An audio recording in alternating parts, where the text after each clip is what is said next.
Bonsoir tout le monde, bonsoir chers internautes. J'espère que le volume est bon et que tout le monde m'entend très bien. C'est juste un petit live pour apporter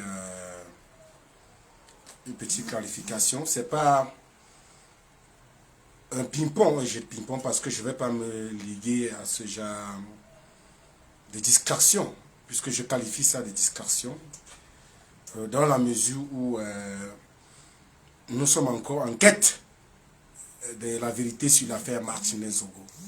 Et tous ceux qui suivent cette actualité peuvent comprendre. Vous savez que j'ai fait plusieurs lives pour expliquer pourquoi et comment certaines personnes se liguent à une certaine distraction avec des sujets qui ont tendance à vouloir nous distraire de l'objectif.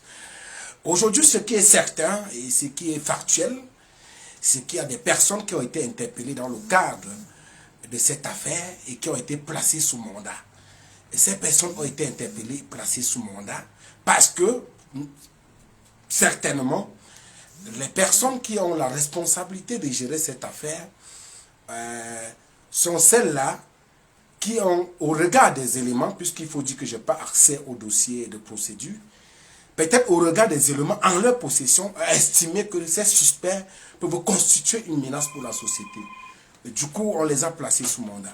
Alors, pour revenir à ce sujet, j'ai lu un post, rassurez-vous, j'étais chez moi, couché quelque part, et puis j'étais en train de méditer, et je réfléchissais comment je vais prendre place ce soir. Vous savez que la vie au bled, c'est pas évident.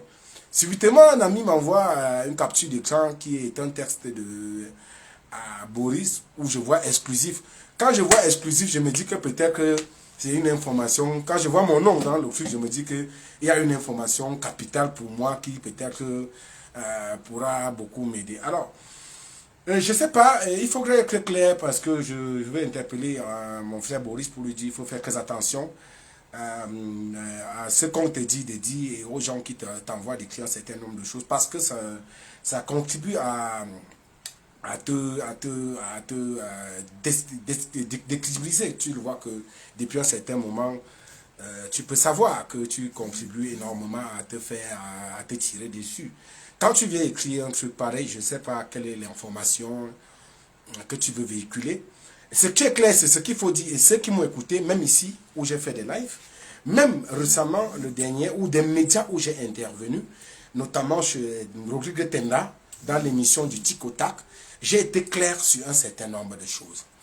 Mais sauf que le texte, ce que Boris publie aujourd'hui, il y a des contre-vérités, il y a des choses qui ne sont pas fondées.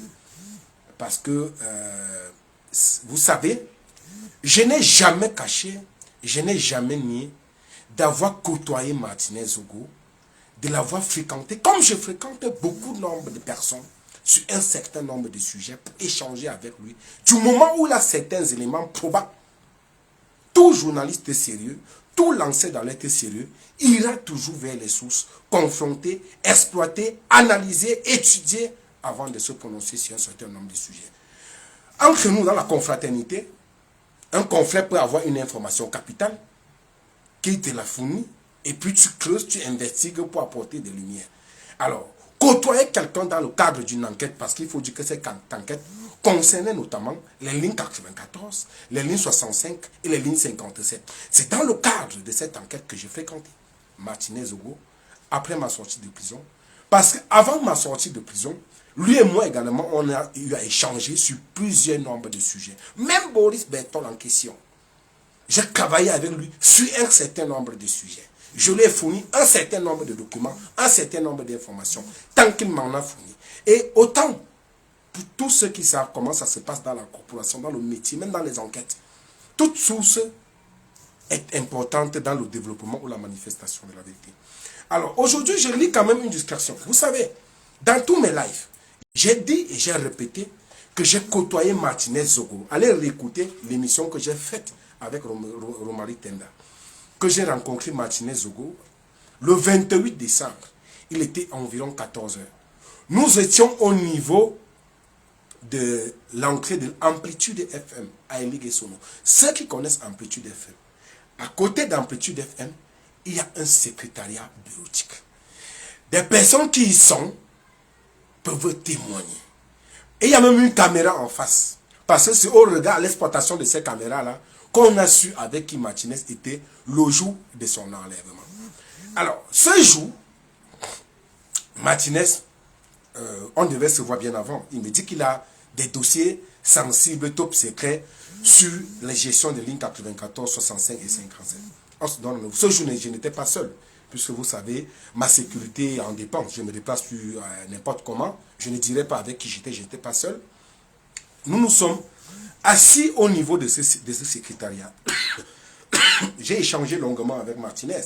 Après avoir exploité le document, je lui ai posé la question de savoir, je lui ai fait savoir que, à mon avis, ce document est très sensible. Et que je lui conseillerais, s'il veut en parler, qu'il se déplace au moins pour 5 mois, quelque part, à l'insu de tout le monde. Et qu'il peut faire des enregistrements qu'il envoie diffuser en radio. Et je lui ai dit, en ce qui me concerne, certes, j'ai le document, mais je ne pourrais pas m'étendre dessus parce que ma sécurité en dépend. Et avec raison, il ne s'agit pas de tous les sujets qu'on évoque lorsqu'on sent qu'on a une insécurité. Voyez-vous, je sortais d'une agression où j'ai été laissé pour mort. Le 9 mars, lorsqu'on m'enlève, 2 jours avant, j'ai publié une photo où je mets Vive la ligne 94. Sur cette photo, il y avait M. Lupol Motassé et Amougou Belinga. Et dans la même période, j'ai travaillé sur les OTS. Souvenez-vous, c'est moi qui ai indiqué le cas, je crois que c'est Amidou, le jeune enseignant qui est décédé, qui a passé 10 années sans salaire. C'est moi qui ai évoqué, dévoilé où il est décédé et le parler du certificat des gens, le mort qui a voulu être tronqué. Alors, pour dire ici que dans le cadre de cet échange, effectivement, Boris Berton, tu as mon numéro, pas pudeur. Quand on est un peu intelligent, on appelle des gens pour vérifier. Parce que tu ne peux pas parler de quelque chose qui me concerne sans avoir vérifié. Ça veut dire que tu as un parti pris. Qu'est-ce que je fais? Boris, je vais te dire. Ça frappe à l'œil aujourd'hui que tu travailles certainement pour certaines personnes. Ça frappe à l'œil. En ce qui me concerne, je ne fais pas dans ce genre de choses. Et je mets quiconque au défi. Mon travail a été toujours pour la justice. Et j'en ai payé les frais. Je ne peux pas compter le nombre d'agressions. Je ne peux pas compter le nombre d'enlèvements. Boris Berton, avant que tu n'ailles en Europe, tu te souviens, on a passé beaucoup d'années ici au pays ensemble. On a même dormi sur des mêmes lits, tu le sais. On a même eu à sortir avec des filles qui étaient copines. Je ne vais pas citer le nom ici. Tu sais que toi et moi, on a partagé un certain nombre de choses. Mais rassure-toi, frangin, on ne te reconnaît plus. Même tes propres amis, que je ne vais pas citer, de l'université, même tes employeurs ne te reconnaissent plus. D'hier. Bon, je veux dire que tu es devenu une autre personne. Je ne sais pas ce qui t'arrive. Tu as un enfant, tu sais qu'on sait que tu as un enfant ici. Je connais la mère de ta fille. Mais fais attention, garçon. Fais attention. Regarde, tu es jeune, fais attention. Tu as voulu donner l'impression, en disant que j'étais dans un véhicule. Bon, je rapporte ce que tu as dit, que j'étais dans le véhicule avec Martinez Zogo, dans son véhicule. Et que ce jour, j'ai bu 4 grandes Guinness. Boris, je ne sais pas. Comment je peux être dans le véhicule avec Martinez Zogo et en même temps je bois 4 grandes Guinness? Sauf si, peut-être que le véhicule de Martinez Zogo était le bas et que ce jour, quand je lui ai dit, je lui aurais dit qu'il donne ma part, tu étais là. Bon, peut-être que Martinez est venu te dire que je lui ai dit qu'il donne ma part. Bon, sache que non, nous étions à côté d'Amplitude FM. Je l'ai d'ailleurs dit, il n'y a aucune, tu ne dis rien de surprenant. Je l'ai toujours dit que le 28 décembre, allez réécouter les enregistrements que j'ai faits par le passé. J'étais avec Martinez. Boris, dis à ces gens-là qu'il y a les documents. Voici le document. C'est au moins 320 pages. Je l'ai. Et je prends l'opinion publique à témoin. Ta sortie n'est pas fortuite. Si quelque chose m'arrive, on va s'en prendre à vous. Et toi parmi. Voici le document. C'est 320 pages. Le voici. Je vous le montre aujourd'hui exclusivement. 320 pages. Je ne suis pas le seul journaliste qui a eu ce document. Le jour qu'on était au secrétariat, Martinez Zogo a tiré ce document pour me remettre. Je l'ai pris. Le voilà. Le document porte sur, comme je l'ai dit, les chapitres 65, 57 et 94. Je n'ai même pas encore commencé à travailler sur le document. C'est laissons la fin Martinez Zogo. Rassure-toi, dis à ces gens que vous allez me tuer. Vous allez seulement me tuer cette fois-ci. Voici le document, nous travaillons dessus. Je vais dire que je ne suis pas le seul à avoir ce document. Ce n'est pas parce que Martinez a pris sur lui de photocopier le document et de me le remettre. Il l'a remis à plusieurs autres confrères. Même Joseph Olinga, qu'on a essayé d'enlever de le messager au niveau des sources, il a reçu ce document. Je crois que même le joueur a reçu ce document. Il n'y a pas que nous. Je vais vous citer l'ampliation où les Martinez a déposé ce document. On a ici l'ampliation au service du Premier ministre. Vous pouvez le voir.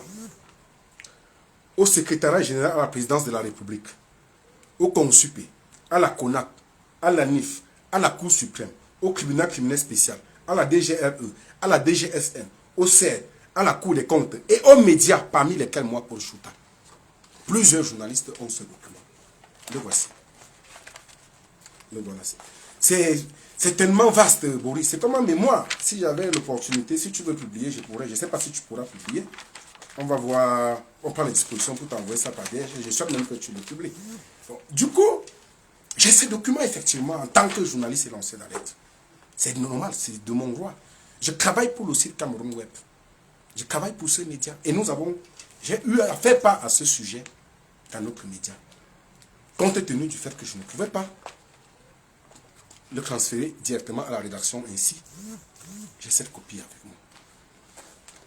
Mais rassure-toi, et ceux qui peuvent encore consulter mes publications verront que de ces dates jusqu'à ce jour, il y a eu des documents que j'ai eu, une page que j'ai à diffuser sur notamment les cravates de 516 millions et autres. Et il y a un dernier document exclusif que Martinez m'annonce. Boris, je sais que d'une part, l'objectif aussi, c'est chercher à savoir jusqu'à quel niveau j'ai des informations ou jusqu'où, quel type de document. Je ne suis pas dupe.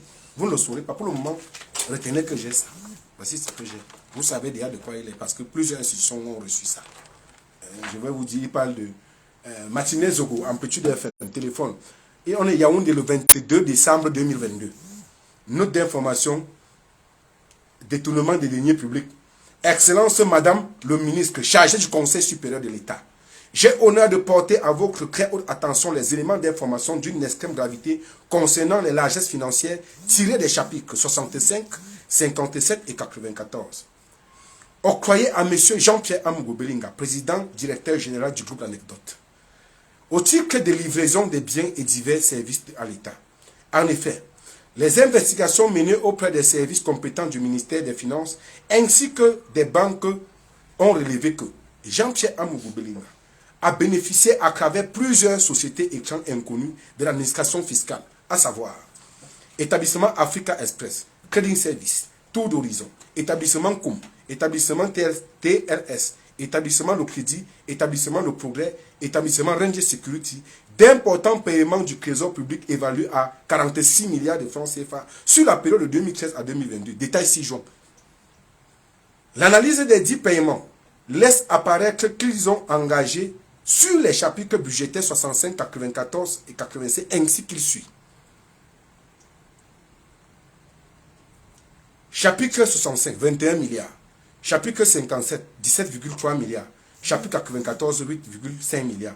Ces paiements ont été effectués via le compte bancaire numéro appartenant autant pour moi à la régionale d'épargne et des crédits. Et le compte appartenant à Vision Finance, inscrit dans les livres de la société Affluent First Bank au profit des sociétés susnommées. Ainsi, des recherches menées auprès de diverses cellules d'enregistrement des marchés de la Direction générale des impôts, il ressort qu'aucune copie des marchés en cause n'existe tant pour ce qui concerne la lettre de commande que les bons de commande administratifs, d'où un manque à gagner en termes de droits d'enregistrement estimé à 1,9 milliard. Ce qui laisse subordorer que, par ailleurs, qu'il s'agit pour la plupart des marchés fictifs, bien plus des informations recoupées auprès de la direction de la sûreté présidentielle, structure bénéficiaire des 10 marchés, il ressort que le responsable en charge de la dite structure ne les reconnaît pas. Il conviendrait d'ailleurs de vérifier auprès de la direction générale du budget l'existence des dossiers physiques des 10 marchés en vue d'assurer la régularité de la procédure de dépenses physiques dans le cadre de l'attribution des 10 marchés. Il a également bénéficié à travers la société d'agence forestière du Cameroun, AFC, du paiement d'un montant de 8 milliards de francs CFA au titre des frais de condamnation de l'État du Cameroun dans le cadre d'un contentieux qu'il aurait opposé à la dite société. Or, les recherches menées auprès des juridictions n'ont pas permis d'établir l'existence d'un tel contentieux, encore moins d'une décision de justice y afférente. Le paiement de cette somme a également été effectué via le compte bancaire numéro appartenant à la société Vision Finance SAR, logé à Afilan Bank pour le compte de la société Agence forestière du Cameroun. Par ailleurs, des informations obtenues de l'administration fiscale, il ressort que ces transactions globalement évaluées à 46 milliards de francs CFA et qui du reste représentent une infime partie des sommes perçues du trésor public par M. Jean-Pierre Amourou Belinga. À travers ces diverses sociétés, n'ont pas été déclarés au fisc, d'où les redressements fiscaux dont ils ont fait l'objet, malheureusement annulés par le ministre des Finances. Au regard de la gravité des faits sus-rapportés et compte tenu des contraintes sécuritaires, sanitaires, sociales auxquelles l'État du Cameroun est confronté aujourd'hui, nécessitant une mobilisation de ressources accrues, il y a lieu d'ouvrir une enquête afin d'établir la responsabilité des différents acteurs ayant participé à ces opérations de détournement massif des deniers publics. Excellent Monsieur le ministre chargé du Conseil supérieur de l'État, le peuple camerounais reste soif de cette justice. Document ci-joint, liste des bons de décaissement de 2013 à 2022, copie détaillée des virements bancaires, copie ampliation, comme je dis, signé Martinez Zogo, journaliste d'investigation lancé. Voici le document. Je vous dis, les preuves sont au moins de 320 pages. Alors, c'est ce document. Et je vais vous dire que au regard de ceci, j'ai eu à évoquer tous les médias, notamment Naya TV, Equinox TV, Reuters, comment on l'appelle encore, la télévision où travaille Rodrigue Tenda. J'ai toujours eu à évoquer que j'ai discuté et travaillé avec Martinez Zogo dans le cadre des enquêtes qu'il a menées sur ces lignes. Personne ne me fera le procès autant pour moi d'avoir travaillé et discuté avec un confrère sur des sujets de cette nature. C'est d'ailleurs monnaie courante dans la corporation. Je vais vous dire, aujourd'hui, dans le poste de Boris, il va donner l'impression que, voulant faire, disons, peut-être que le divertir l'opinion, mais il ne faut pas prendre cela au premier degré. Et je vais vous dire pourquoi il ne faut pas prendre cela au premier degré. Parce que ma sécurité en dépend. Vous allez comprendre que c'est un signal qui pourrait probablement aboutir à mon enlèvement ou à mon assassinat. Et je le prends à témoin. Et je prends l'opinion publique à témoin et je le tiens pour responsable. Parce que toutes ces communications, pour les personnes qui observent, donnent l'espoir qu'ils travaillent pour des officiers. Des textes qu'ils publient sont toujours similaires, répétés. Allez lire les textes que Boris Peto avait publiés. Le jour de la conférence de presse de M. Tchouna Al-Moblikan, c'était presque les mêmes propos qui étaient rapportés dans les textes de Boris. On n'est pas dupe. Aujourd'hui, il faut donner l'impression aux gens que non, j'ai demandé de l'argent. Boris Berton, je te mets au défi, hein, et quiconque publie un seul élément sur lequel j'ai demandé l'argent, ou pris l'argent sur quelqu'un. Je ne fais pas dans ça. Je mets quiconque au défi. Je m'appelle Paul Chouta. S'il y a un Camerounais encore honnête dans ce pays, c'est moi. L'une des personnes que je fréquente, pour ceux qui connaissent la moralité, et avec qui j'ai beaucoup de respect, avec qui je partage beaucoup de choses, c'est M. Serge Aimé Bikoy, pour ceux qui le connaissent. Je discute beaucoup et je le prends comme un aîné qui me conseille également énormément.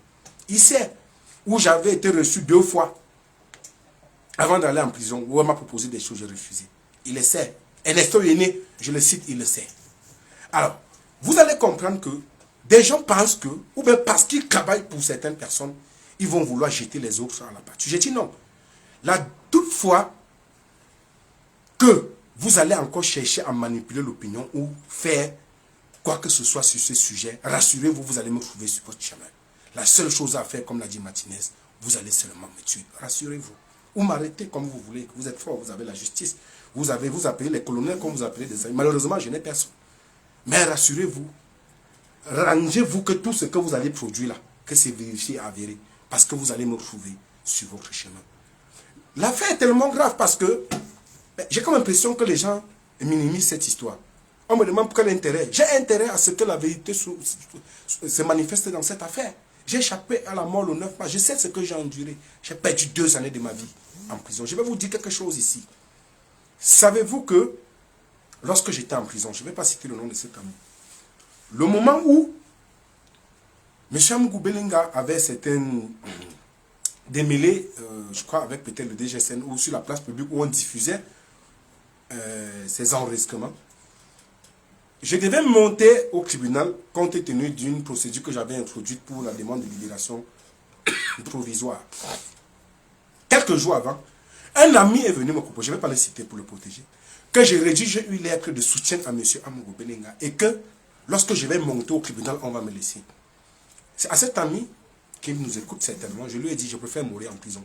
Et je suis resté. À la police judiciaire, on m'a demandé de faire une lettre d'excuse pour qu'on me laisse en liberté. J'ai dit je préfère aller en prison. Je ne pourrai jamais faire une lettre d'excuse pour un fait que je n'ai pas fait. Parce que je serai libre devant ma conscience. Dire des choses parce que je veux bénéficier d'une liberté physique, ce serait être contre ma conscience et mes convictions. Boris Berthold, retiens qu'il y a des personnes de conviction encore qui existent. J'en fais partie. Je t'interpelle de revenir à de bons sentiments. Je vais vous dire quelque chose. La sortie de Boris Berthold avant d'arriver, rendez-vous compte qu'il y a plusieurs jours, des semaines, M. Sébastien Ebala a multiplié des lives pour m'insulter, me traiter de tous les noms d'oiseaux, jusqu'à dire que je n'avais pas été victime d'un enlèvement. Il a dit des choses sur moi qui n'ont pas de nom. Je ne vais pas descendre à ce niveau. Si j'ouvre mes conversations, les harcèlements que j'ai été victime vis-à-vis de M. Ebala, vous allez mettre les mains sur la tête comme la somme circonflexe. Ebala a multiplié les sorties, jusqu'à dire qu'il fera des révélations exclusives, que je suis impliqué, que je connais beaucoup de choses sur l'affaire Martinez. Mais soyons un peu simples et logiques. Si vous avez des éléments, vous êtes convaincu que j'ai une proximité et que peut-être que je suis lié à cette histoire-là, pourquoi ne pas soumettre cela aux autorités pour qu'on m'interpelle simplement? C'est aussi simple que ça. Boris Berthold, si j'ai pris de l'argent pour faire un travail, ça veut dire que certainement, je suis dans une affaire peut-être de corruption. Sors les preuves, fournis-les aux autorités ou publie-les qu'on m'interpelle, Boris. C'est aussi simple comme bonjour. Toutes les nuits, je l'ai passé au CED avec Guizot. Nous passions des nuits quand il faisait cela, j'y étais. Je n'ai jamais été interpellé. J'ai rencontré plusieurs autorités au CED, je suis quitté avec eux. Toutes les personnes ayant une proximité. Peut-être que l'opinion publique n'a pas connaissance des choses que vous avez, ni les autorités.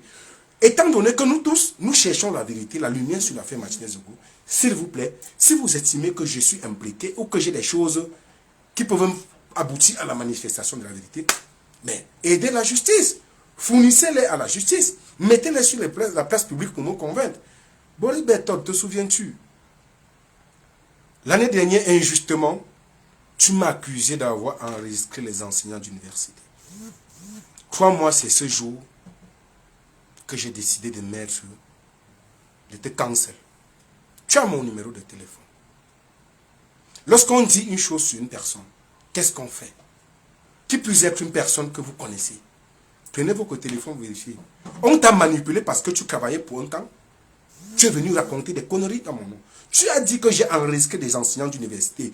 Je t'ai mis au défi. Jusqu'à aujourd'hui, tu n'as jamais sorti ça. Sors ces enregistrements. Qu'est-ce que tu me veux, cher ami? Fais, deal avec qui tu veux, courtois qui tu veux, laisse-moi, enlevez-moi de vos batailles. Mais sache que seul le temps est le véritable maître de l'histoire. Tout ce qu'on fait ici, on paye ici-bas. Les gens qui se taguaient, qui se bombaient le torse, aujourd'hui, ils sont où?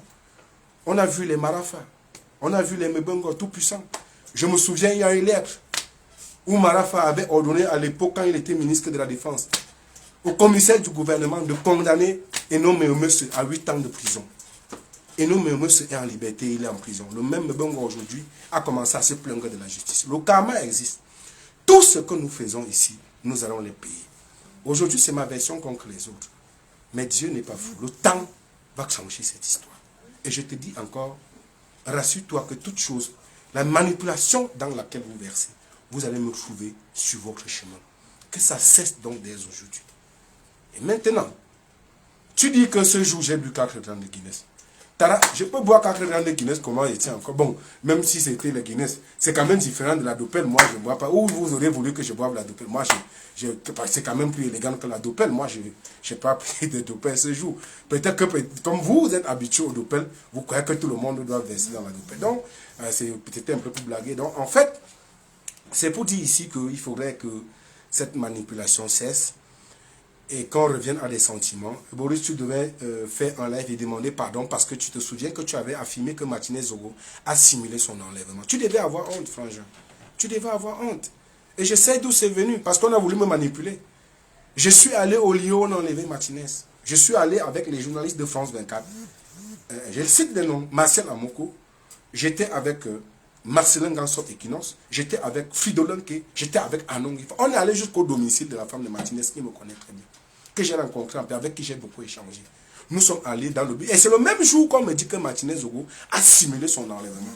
Lorsque j'arrive devant la gendarmerie, je vois la voiture de Martinez garée à l'intérieur, les pare-brise brisés. Et à l'entrée, à la montée de la gendarmerie, vous voyez les débris au sol. Lorsque nous, on essaie de vouloir rencontrer le commandant pour avoir sa version des faits, il nous fait savoir qu'il lui est interdit de parler de ce sujet. Et que désormais, le dossier est coté au niveau de la Légion de gendarmerie. C'est comme ça que nous allons, on essaie de discuter avec les riverains. Il nous explique la scène, ce qui s'est passé ce soir.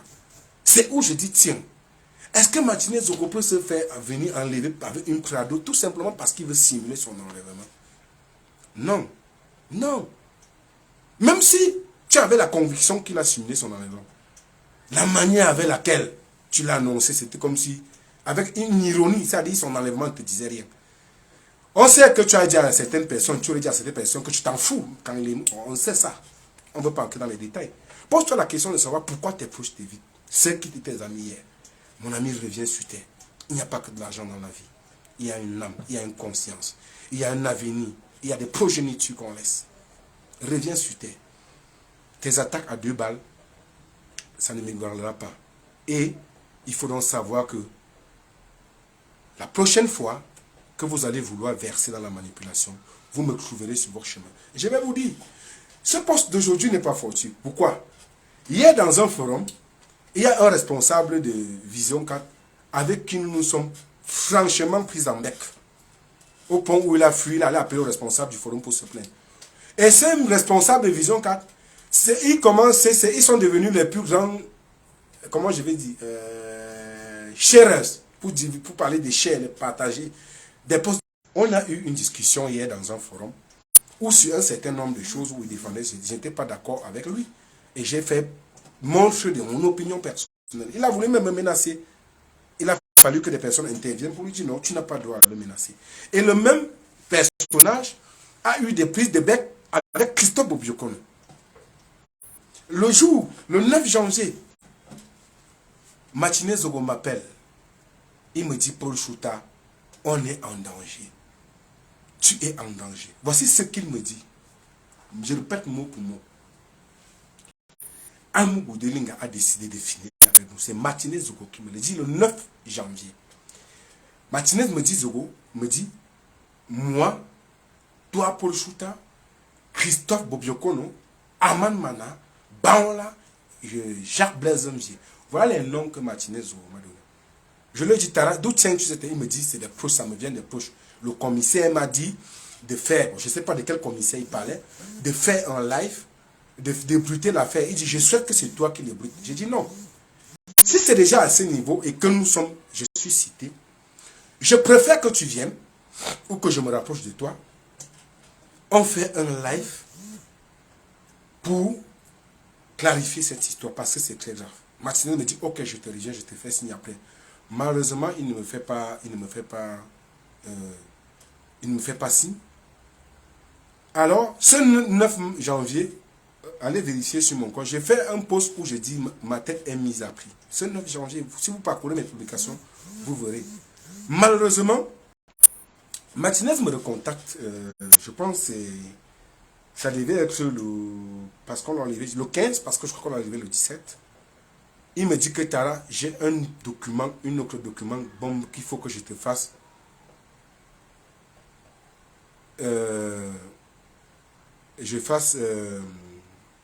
il faut qu'on se rencontre pour que je te les donne. Je dis, d'accord, Tara, ok, c'est bon, tu me les donnes, il n'y a pas de souci. Mais malheureusement, nos programmes n'ont pas concordé. Ce qui fait que le 17, je pense, nous apprenons son enlèvement. Lorsque je mène ma petite enquête,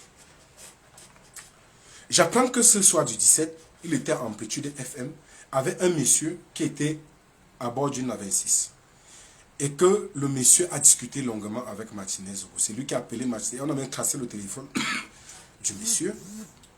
Et c'est avec lui que Martinez Zogo était ce jour devant Amplitude après l'émission. Alors, j'essaie de mener mes enquêtes. On me dit que c'est un certain Athiou Essomba. Lorsque je mène mes enquêtes, je me rends compte que c'est Athiou Essomba est ami avec un ami. Donc, nous avons un ami en commun. Je contacte cet ami, je lui dis, bon, Tara, est-ce que tu connais une certaine personne qu'on appelle Athiou Essomba? Il me dit, oui, je le connais. Pourquoi? Il y a quoi? C'est un sous-officier, il y a quoi? Et il savait que cet Athiou Essomba serait le neveu de Jean-Pierre Amoulou. Si Athiou nous écoute, je prends mon téléphone. Parce que vous savez, les gens peuvent dire des choses sur des autres juste pour les salir. Je prends mon téléphone, j'appelle Athiou Essomba. Je lui dis, je suis tel. Il dit, oui, je te connais. J'ai appris, il dit, oui. Ce jour, effectivement, j'étais avec Martinez Zogo. Je suis président d'une tontine que je fais avec sa femme Diane. J'étais avec lui, on a échangé. On m'a même interpellé ensemble, on m'a arrêté dans le cadre de cette affaire, on m'a entendu. C'est Arthur qui me le dit. Et lorsqu'on entend Arthur, on le relaxe. Après, on le réinterpelle. Parce que je l'ai aperçu, le cadre, on s'est vu, très tôt le matin, il était en souvette de Lyon, je crois qu'on venait de lycée, au tribunal militaire. Il a été entendu dans le cadre de cette enquête. Et c'est celui qu'on indique ce soir-là qu'il était avec Martinez Zogo. Mais bon, il fait l'effort de vous dire que j'étais dans la voiture avec Martinez Zogo à Mobile Omnisport. Je n'ai jamais rencontré Martinez Zogo dans un bar. Vraiment, ceux qui t'ont dit ça ne t'aide pas. C'est pourquoi j'ai dit, peut-être on t'a induit en erreur, mais ça ne t'aide pas parce que ça contribue à te discréditer. Je ne sais pas quelle était la portée de ce poste. Parce que honnêtement, tu es en train de te casser inutilement. Voilà ce qui se passe. Ceux qui peuvent contacter, qui connaissent Athiou Essomba, peuvent le contacter. J'ai les preuves de nos échanges. Et quand je demande à Diane, est-ce que tu connais Athiou? Elle me dit, oui, Athiou, on est dans une tontine ensemble, mais il ne vient généralement pas à la réunion. Et elle me dit qu'elle n'était même pas au courant que Athiou fréquentait son mari. C'est ce que la femme de Martinez Zogo me dit, Diane Zogo. Le jour même où j'apprends l'enlèvement de Martinez, où on veut me faire comprendre que quelqu'un qui m'informe d'ailleurs, je vais vous dire, je reçois un coup de fil d'un confrère, le directeur de publication du journal La Cible, je crois que c'est le 18. Il me dit, Tara, il y a quelque chose de suspect qui se passe, je ne comprends pas. J'étais avec Martinez Zogo hier, après on s'est séparés, on était à Amplitude FM. Je suis rentré chez moi, mais jusqu'à l'heure-ci, son numéro, tous ces numéros ne passent pas. Chose qui n'a jamais été faite. J'ai appelé sa femme, elle me dit qu'il n'est pas rentré à la maison, elle est en larmes. Je prends mon téléphone, j'appelle Diane. Elle me dit effectivement que depuis, elle n'a pas les nouvelles de son mari. C'est d'où je suis la première personne à publier, à dire Martinez Zogo est porté disparu.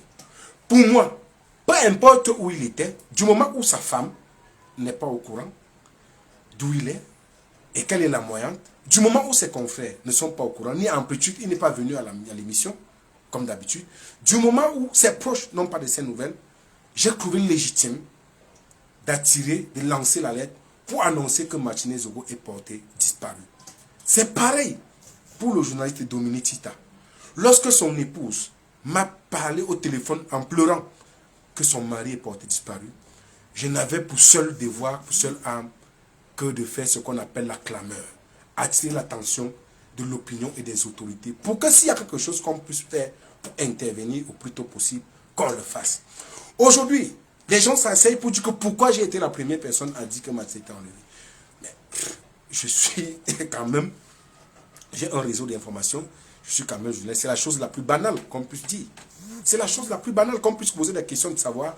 Vous ne connaissez pas le nombre de cas de vies que nous avons sauvées ici, juste parce qu'on a eu à saisir les autorités.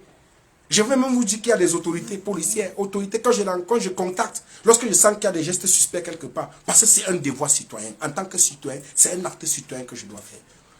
Donc, venir avec des polémiques inutiles pour vouloir discret l'opinion sur le sujet central, je trouve cela indécent. Respectez la mémoire et de Martinez, respectez la douleur de sa famille. À mon frère, Sébastien Ebala, je suis convaincu que tu as un problème, tu as un sérieux problème mental. Je m'abstiens de dire certaines choses, mais je crois que tu es un cas social et tu as besoin d'être sauvé. Prenez ça au sérieux. Pour ceux qui ont côtoyé Ebala, savent que ce monsieur doit avoir un problème. Et je vais vous dire quelque chose. Quand Sébastien Ebala était en prison, à peine je sors de prison, il me harcèle, il me dit que je lui ai envoyé de l'argent. Je lui dis, Tara, je sors de 2 ans de prison. Ce n'est pas facile, laisse-moi un peu souffrir. Il harcèle Jean-Bruno Tagne. Je cite des noms. Jean-Bruno Tagne a passé son temps à lui envoyer de l'argent chaque fois pour trouver de l'eau. Mais le même Sébastien Ebala avait quand même eu le courage d'insulter Jean-Bruno Tagne et de dire que Jean-Bruno Tagne est homosexuel. Le même Sébastien Ebala a eu le courage de s'attaquer à Christian Tchami de Le Messager, qu'il a toujours soutenu même quand il était en prison. S'attaquer à Serge Mébiko, qu'il a soutenu quand il était en prison. S'attaquer à Léopold Dassi, qu'il a soutenu quand il était en prison. S'attaquer à Aman Mana. Alors, c'est inélégant, Sébastien. Moi, je ne pense pas que... Je suis convaincu que tu ne le fais pas sciemment. Et je crois qu'il est temps de sauver Sébastien Ebala. C'est pourquoi j'ai décidé de ne pas te répondre toutes tes élucubrations. Mais sois intelligent, parce que les mêmes gens que tu côtoies aujourd'hui, c'est les mêmes gens qui ont contribué à ce que tu es en prison. J'irai même encore le même Joya Moussa, que tu as insulté, t'aider quand tu étais en prison. Qu'est-ce qui se passe que tu t'attaques?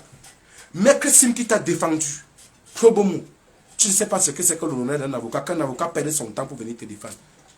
Tu l'as saqué sur les réseaux sociaux. Tu as saqué Maximilien Gombe qui s'est battu pour que tu trouves un petit financement. Des personnes qui ont lancé des cagnottes pour te venir en aide. Zumanto, les Camerounais de la diaspora, tu les as insultés. Maman Elise en Suisse, tu l'as insulté, cette femme t'a défendu, elle t'a donné de l'argent. J'ai demandé à ces gens de mettre le main sur le cœur de supplier. Sébastien Ebala, à ta sortie de prison, tu le sais. Bien que, parce qu'on m'agresse avant que tu ne sortes, tu t'es réjoui de mon agression, de mon enlèvement. Et tu as même dit que la même chose va arriver à Léopold Dassi. Biko était mort, il est vivant. Tu l'as dit. Mais j'ai pardonné parce que je ne suis pas rancunier, cher frère. Et rassure-toi, je ne t'avouerai jamais. Je laisse tout dans la main de Dieu. Et aussi, malgré ce que tu as eu à dire sur moi, tu as eu à faire. Tu es sorti de prison. C'est moi qui ai pris l'initiative avec certains Camerounais de la diaspora qui ont voulu faire une cagnotte. Ils ont demandé mon opinion, c'est moi qui leur ai envoyé ton numéro. Ils t'ont contacté. Ils ont cotisé de l'argent qu'ils t'ont remis. Si tu veux, tu as le courage, tu viens nier ça. Tu nies, on va sortir. Tu as dit des choses sur moi. Je souhaite vraiment que tu sortes les preuves de ce que tu as dit sur moi. Ou bien, et que plus tard, puisque tu as dit que je connais beaucoup de choses sur l'assassinat, que tu saisisses les autorités afin qu'on m'entende. Et s'il est avéré que je suis impliqué, qu'on me place également sous mandat comme on a placé l'autre suspect. C'est aussi simple comme bonjour. Alors Sébastien, regarde-toi dans un miroir, regarde-toi dans un miroir, regarde-toi dans un miroir et pose-toi de bonnes questions. Je pense que les services sociaux doivent se pencher sur ton cas. Je dis, je suis sérieux, ce n'est pas une insulte. Sébastien Ebala, il faut revenir à des meilleurs sentiments. Parce que ce que tu fais, ça prête à équivoque. Même quand j'étais en prison, j'avais eu l'information selon laquelle tu sais les personnes qui ont contribué à ton enlèvement, c'est les personnes avec qui tu étais. Tu le sais très bien. C'est ces mêmes personnes avec qui tu marches aujourd'hui. Ernesto Yene est venu me rendre visite en prison. J'ai dit à Ernesto Yene que mon frère, parce que j'ai eu l'information selon laquelle on devait t'interpeller. J'ai dit à Ernesto Yene, s'il te plaît, appelle Sébastien Ebala, insiste. Et Ernesto Yene est témoin. Je cite des noms. Si une seule personne que j'ai citée estime que je manque, qu'il vient faire un démenti. Je cite les noms, je dis à Sébastien, à Ernesto Yene, appelle Sébastien Ebala, s'il te plaît, dis-lui de faire attention parce qu'on va l'interpeller. Ernesto m'a dit qu'il a appelé Sébastien Ebala et Sébastien Ebala l'a insulté. Quand vous voyez un homme agir comme ça, moi je pense pas, à mon humble avis, je pense qu'il y a quelque chose qui ne tient pas dans la tête. Du coup, on ne peut pas s'appesantir sur son cas. Au cas concret, on doit plutôt trouver les moyens pour lui venir en aide et le sauver. Pour conclure, j'ai appris que Boris a indiqué dans un commentaire qu'il a que je serai convoqué chez le commissaire du gouvernement. Le 13, je serai à la cour d'appel parce que je vais aller voir le procès de Amugou Belinga. Donc je souhaite que directement, là, tu envoies les preuves là une fois directement aux autorités, au commissaire du gouvernement et aux autorités compétentes, qu'on me convoque directement. Donc les autorités là, ils connaissent. Voici mon numéro, Boris, tu peux les envoyer ça. 699 21 76 24. 699 21 76 24. Donc, envoie ces preuves-là aux autorités, s'il te plaît. Ça va aider. Si tu ne les envoies pas, je crois que c'est toi qu'on va interpeller. Et il faudra qu'on prenne des dispositions pour t'interpeller. Donc, envoie ces preuves aux autorités, qu'on me convoque rapidement et qu'on m'entende, puisque tu as estimé que je suis impliqué dans une mafia. Boris, je te dis encore, Charles Blé Goudé, que j'aime beaucoup entendre et que j'ai été passionné. Tu sais que quand on était à l'université, on avait pour passion et pour idole Laurent Gbagbo et Charles Blé Goudé. Tu te rappelles lors de la crise ivoirienne? On était souvent à la rue Orly, à la cité U chez Bébé Léo, si ça te souvient encore. Le jour qu'on arrête Laurent Gbagbo, on pleurait tous parce qu'on était tous des fans de Gbagbo. Charles Blé Goudé, que tu as aimé, je ne sais pas si tu l'aimes encore, disait souvent que les gens qui vous exploitent le plus souvent ont un système qu'on appelle les 3L. Ils vous lèchent, ils vous lâchent et ils vous lynchent. Faites très attention. Les gens avec qui tu fais ce que tu fais là, un jour, un matin, ils vont te livrer. Du coup, regarde-toi dans un miroir et fais très attention. Pour finir, j'attends les preuves, j'attends également les enregistrements des enseignants d'université. J'avais oublié cette période lorsque tu m'avais accusé d'avoir enregistré les enseignants d'université, jusqu'à me demander ce que je suis allé faire au conseil de discipline, alors que je suis allé me défendre compte tenu des accusations que tu as portées sur mon nom. Tu avais dit qu'on devait engager une procédure et qu'on devait m'interpeller. Jusqu'à aujourd'hui, j'attends cette procédure. Tu as même dit que je devais retourner en prison.